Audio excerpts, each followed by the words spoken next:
everyone, welcome to this edition of The Take. I'm your host as always, Ken Dix, here on this Thursday, December 3rd, 2020. We are merely 1 month away to 2020. It's gone and long forgotten because it's been one hellacious year. And an eventful year is that much. But first things first, join in the conversation using the hashtag TakeHereOnConnect, and thank you all for watching this edition of The Take, the hub of pop culture of entertainment moments of the week. Alright, got a lot to get to. Let's get started with the big story. Alright, the big story this week is President Trump still losing his mind and still thinks he won the election. Merely a month after losing the election. It's been what? November 3rd. It's been about a month. And the president still keeps talking and still demanding that he still won the race. Well, the president still losing grip, losing sight of everything, and his supporters are rarely as worse as he is. Well, the president still having this crazy crusade, and he tries to get to the bottom of it, and he stops by this past week with Maria Baltimore about airing his grievances about losing the election. Take a look. Missing in action. Can't tell you where they are. They just keep moving along and they go on to the next president. We won the election easily. There's no way Joe Biden got 80 million votes. And yet the president's 74 million votes, totally real, totally legit, no reason to question those, he says. I was called by the biggest people saying congratulations, political people. Congratulations, sir, you just won the election. It was 10 o'clock. This election was over, and then they did dumps. They call them dumps, big, massive dumps. Now, he appears to be describing what his legal team and their allies are doing across the country, with 30 cases now lost or withdrawn. They weren't allowed to have poll watchers. The Democrats and thugs. Now, I'm not talking about saying, could you please move over? They threw him out of the counting rooms. Now, that's a lie. Something his own lawyers say they can't prove in court. Trump even went after the Republican governor of Georgia. The governor's done nothing. He's done absolutely nothing. I'm ashamed that I endorsed him. Done nothing because he hasn't abused his power, hasn't reversed the will of the voters, hasn't stolen an election for Trump? Mr. President, but if you take out the contested swing states electoral votes, you're back down to President Trump having 232 electoral votes and Joe Biden having 227. True, but that's also like saying if you take out the points that Michael Jordan and Scottie Pippen scored, you're back down to John Stockton having the starring role in The Last Dance. That's not how it works, unless you're on Planet Trump. I wanted to file one suit, Donald J. Trump, President of the United States, against, and put everything into one simple suit. And they say, sir, you don't have standing. I say, I don't have standing. You mean as President of the United States, I don't have standing. What kind of a court system is this?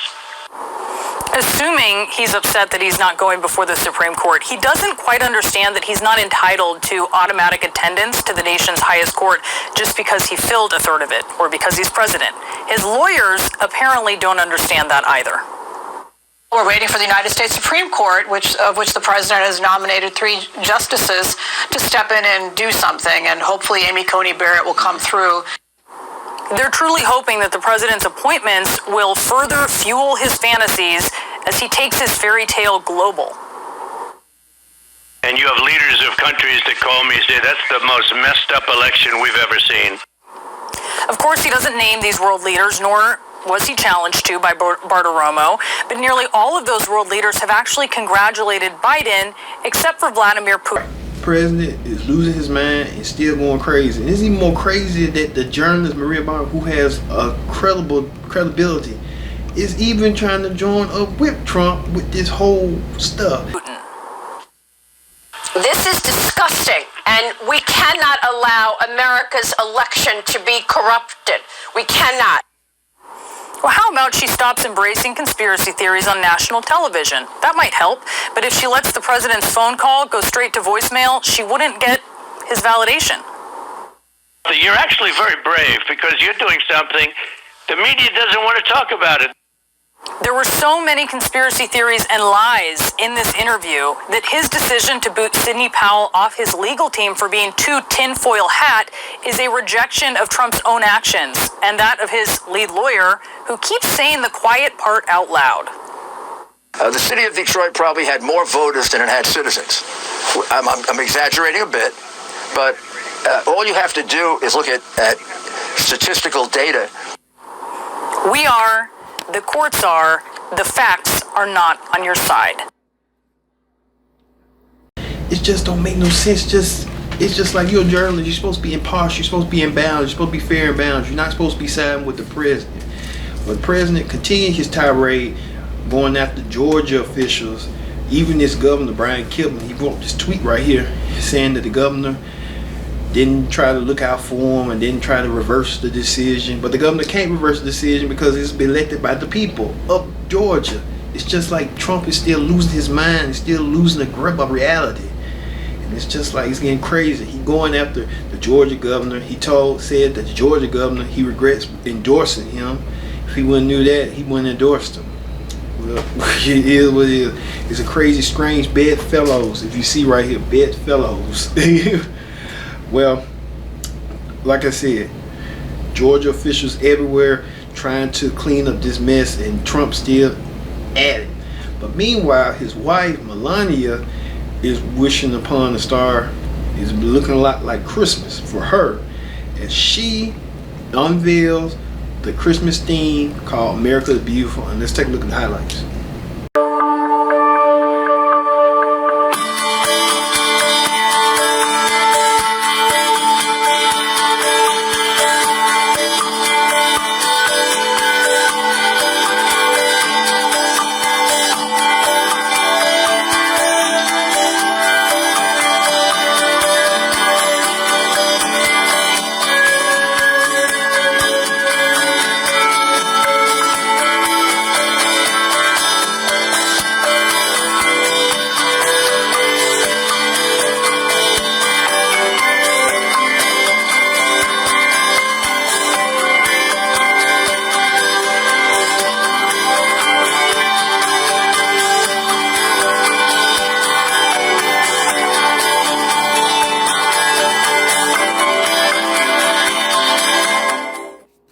Saw the highlights right there. Melania Trump unveiling the America the Beautiful, the Christmas theme for the White House. Maybe perhaps her last White House Christmas theme before the Bidens jump on in. We'll talk about the Bidens later on the political rundown. What's going on with President-elect Biden, and he has serious foot injury that everything didn't go so well for him, but he's bounced back and recovering. Well, speaking of Melania, Jimmy Kimmel, ABC's Jimmy Kimmel Live, decided to poke fun at Melania's expense with the Christmas theme with this.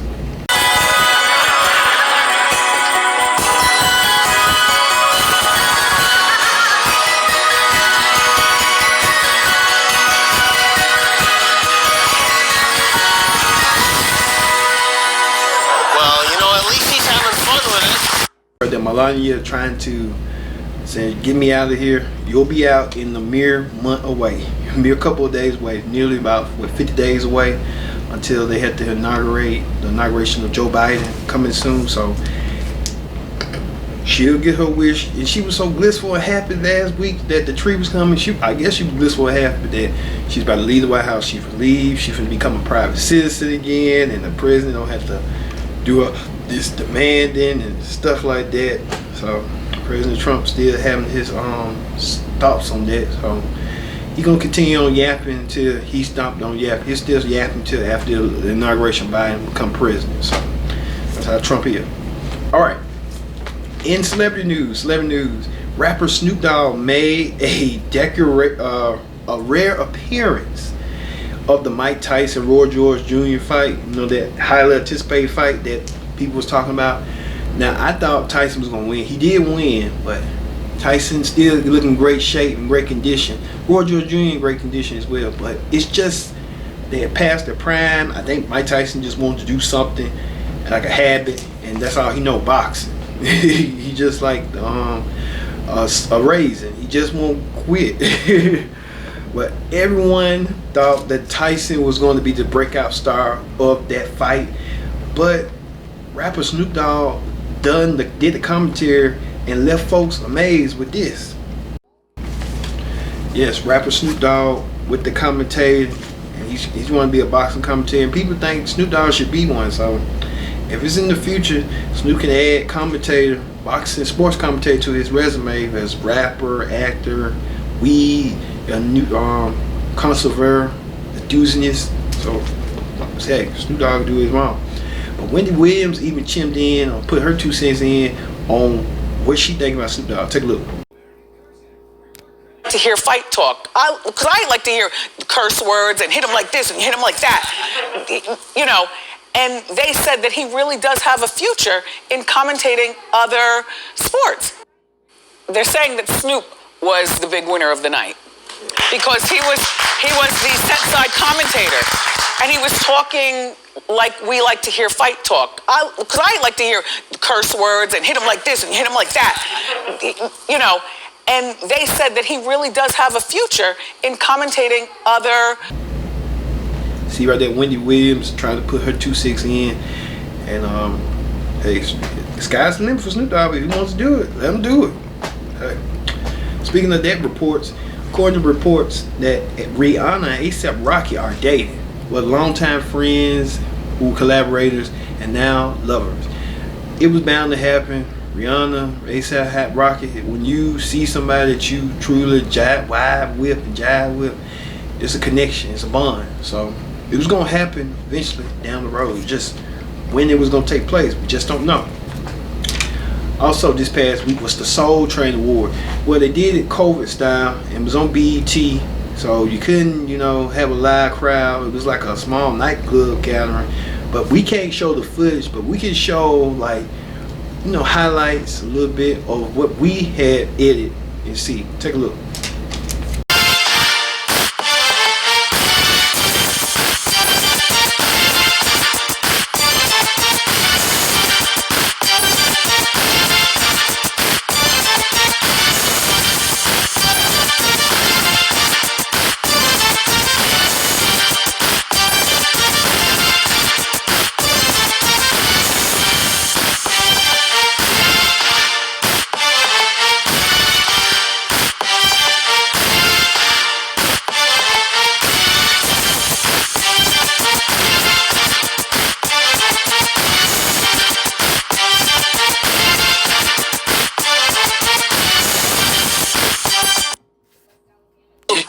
Cosby Show. When did All right, you saw right there, Soul Train Awards. Beyonce, Megan Thee Stallion among the victors.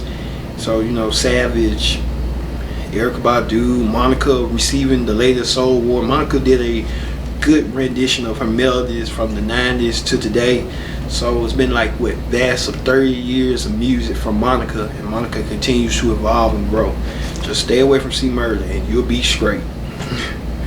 All right, on talk shows this week, the Women of the View praise Joe Biden as he is picking his all-female communications team, and look what the Women of the View thought. Take a look. President-elect Joe Biden just announced that he's chosen the first all-female House communications team ever, aside from making history. What do you think this means? Does it mean that women might be better at this? I'm not sure what it means, so I'm asking you. I'll start with you, Sarah. What do you think it means? Well, I think it's amazing, and starting on the history of it, I think it ensures that women are always part of the narrative. As Anita Dunn said, she's a top Biden campaign aide. The odds are very high that if it's a story about the Biden administration, any aspect of it, at least one quote in the story will be from a woman. So I love that narrative aspect. But when I thought about it for a second about will this really change because it's coming from a woman, it hearkened the present administration, because when I think of a lot of the messaging coming out of the White House, I think of Kellyanne Conway, Sarah Huckabee Sanders, Kayleigh McEnany, Hope Hicks, Stephanie Grisham, you name them. And it showed me that the message matters more than the messenger. If it's not trickling down from the top with a strong message that can kind of unify, you can't really manipulate it through the messenger, because that lineup of women was discouraging for me over time with and it was because they were towing the company line through, what Trump was doing with his administration. So I don't think the fact that it's women will change it, but I like that it's women because I think it's a step forward in a historical aspect, as you mentioned in the intro.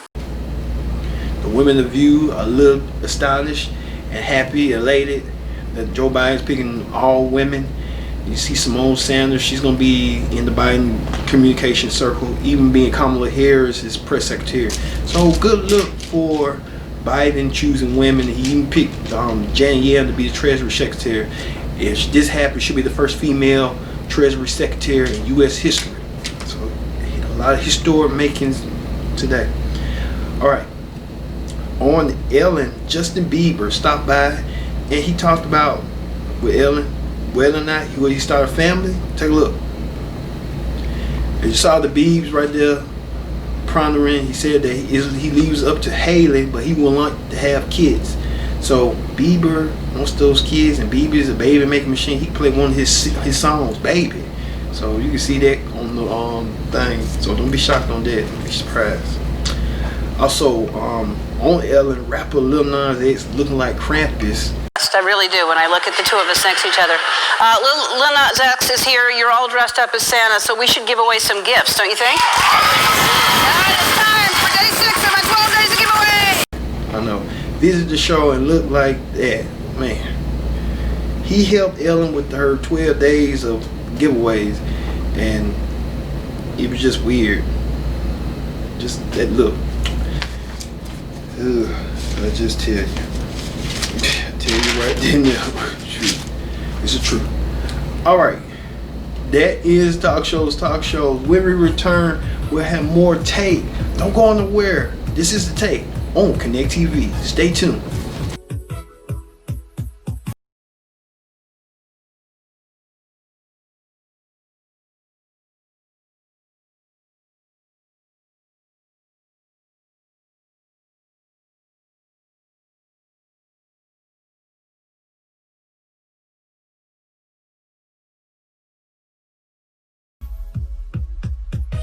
Welcome back to The Take. I'm your host as always, Kid Dix here. Glad you could join us here on The Take.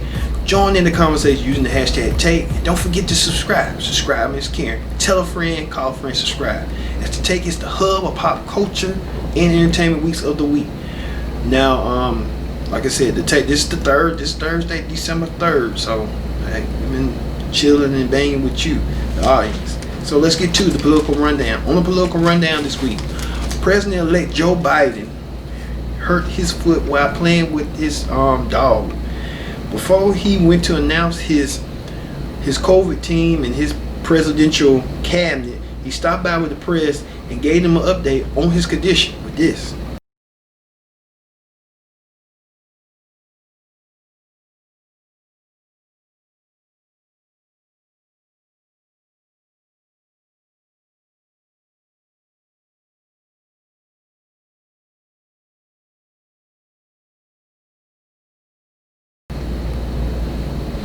So right there, Joe Biden giving the condition, showing his leg, that he's wearing a boot on his leg. He's healing up, getting ready for inauguration. So Joe Biden looking forward to inauguration January 2021. So it's gonna be a much this year. Even people with memes wrote this with Kamala Harris' misery trying to get to office before Biden even put his hand on the oath of office on the Bible. Wow, a lot of people want something to do. A lot of memes. People don't like Kamala. So Alright, on reality show clip down this week, on Braxton Family Values, Tracy Braxton feels like she's the black sheep of the family and expresses her emotions to her therapist about her sisters with this. It's always my fault. And how do they communicate this to you? It's like I have to be seen and not heard. I want Tracy to lose 20 to 40 pounds now. The thing is, I ain't worth to y'all. That's what I feel. Tracy has shared with us on several occasions that her husband has cancer hyperactive. You gotta know, there may be an illegitimate child involved. And just to make me feel a certain way and continue to make me feel a certain way, that is very disrespectful. And have you expressed these feelings to your sisters? Every year. Okay. And what is the response that you've gotten? Nothing. Tracy Braxton still feeling some type of way about her sisters. She doesn't like her sisters. One minute she loves them, one minute she don't like them. I think she's just her and Tamar, and then now her and Tawanda. It's just this whole chess game going on with sisterhood, and it's just a woman problem. Things happen for a reason, so what can you do? Alright, on news this week, the Supreme Court rehears Bill Cosby case. So Bill Cosby getting another second chance by the Pennsylvania Supreme Court. I would like my second chance to be. I was not guilty of drugging and raping women. They did it to their own consent, not what I think. I'm Bill Cosby. The Cosby. What am I gonna put in you? You see him just do that on a regular basis. Well, during that time he had that lot of clout, so he had a lot of power. So no surprise on that. Bill Cosby. Let's see what waits him. Also, Marsha Martin of Blackish, Lil Smog, the small daughter of the show, she has broken a Guinness World Record as the youngest Hollywood executive producer to work a major production. Remember that movie she did, Grownish? I forgot, with her and Taraji P. Henson and Issa Rae, and it came out last year. She gets credit for that, and she breaks the record at 16 years old. That's a record that will never be broken unless someone 14 comes along and does it. You never know. All right, and finally, the viral video of the week. The viral video of the week is, all right, many of you may know who is Nate Robinson, NBA player, former NBA player. Well, he went against Jake Paul, Logan Paul's brother, in a boxing event, and the internet and Black Twitter went crazy with this. The time, 1 minute 35 seconds into round number 2 for the winner. Yeah, Jake Paul kind of doing his laying flat on his back, and a lot of even Chris Brown responds with this. Chris Brown didn't even felt sorry for him. I mean, Black Twitter roasted him completely. So he just got roasted. And the chestnuts roasted on open fire. That's just how roasted it is. So it is what it is. All right, that is the take for this Thursday, December 2020. So we'll see you next week for another edition of Take. I've been your host, Ken Dick, saying so long, and we'll see you next week for another edition of Entertainment Moments and Hub of Pop Culture here on the Take. See you later.